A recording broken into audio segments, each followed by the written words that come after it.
Follow this simple plan and I guarantee you'll save thousands of dollars on your future camera gear purchases. I'm sure it's no surprise that the camera industry is following in the footsteps of cell phones when it comes to releasing multiple new models and upgraded accessories every year.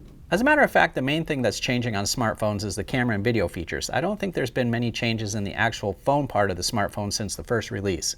I actually think they could come out with a smartphone that doesn't even have a phone function nowadays and no one would even know the difference. So in order to stay profitable, all the camera companies and phone companies release new products every year with just a few upgraded features that are better than the previous year. And with everyone hooked on getting the best phone or camera that's out, they stand in line for hours to throw away their hard-earned money. Are there any left? There may be one. Okay, it's $500, you have no choice of carrier, the battery can't hold a charge, and the reception isn't very— Shut up and take my money! I finally bought my first GoPro when the Hero 10 came out because they finally offered the features that I was looking for in an action camera. And what happened exactly 1 year later? The Hero 11 came out with a bunch of new features that they could have just added to the Hero 10.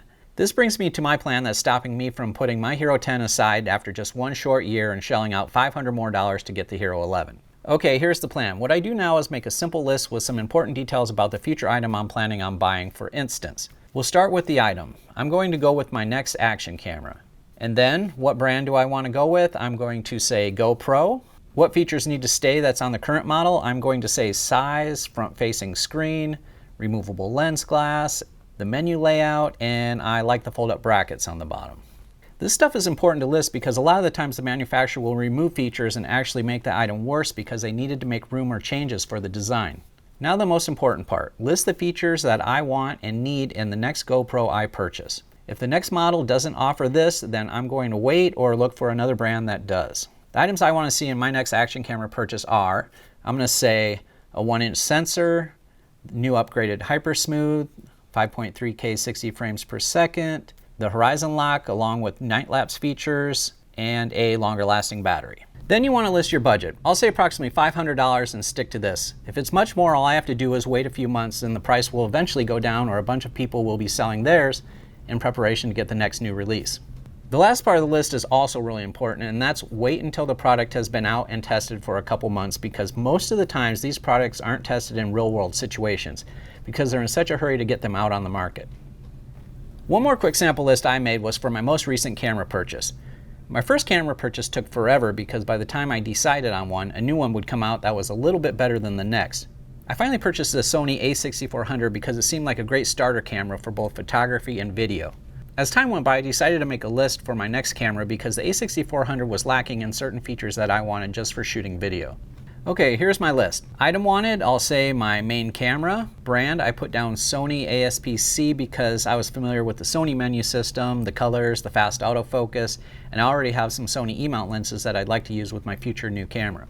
Features I'd like to keep, of course, the autofocus, APS-C style. The menu system will probably stay the same.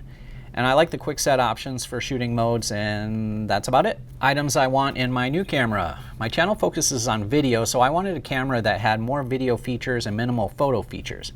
I wanted even better, more accurate autofocus, and it'd be nice to have a little larger, heavier camera body for smoother handheld shots. And I also wanted the option to shoot 4K 60 frames per second and 4K 120 frames per second. Now for the tricky part, budget. I was guessing that my budget for this camera was going to leave me with the a6400 forever, which is kind of what I was planning. I didn't want to spend over $2,000 for a camera, and everything I looked at was in the price range of $4,000 to $6,000 for the features that I wanted. Then out of the blue this year, Sony released what they called an entry-level cinema camera called the FX30 that was geared almost completely towards video and had all the options and more that I was looking for. And coming in at $1 under my budget, this seemed like a no-brainer. All I had to do was wait for everyone to test it out for a couple months, and actually I didn't do that. I pre-ordered this sucker right away and gambled on the hopes that Sony delivered everything they promised with this camera. And 6 months later, I'm happy to say they didn't let me down. Well, that's all there is to my little strategy for saving money on constantly changing camera gear. Chances are you can get by with the gear you currently have and create just as amazing content as you would with your new stuff. So just try to hold your ground, be patient, and save your money. Technology will meet your demands soon enough.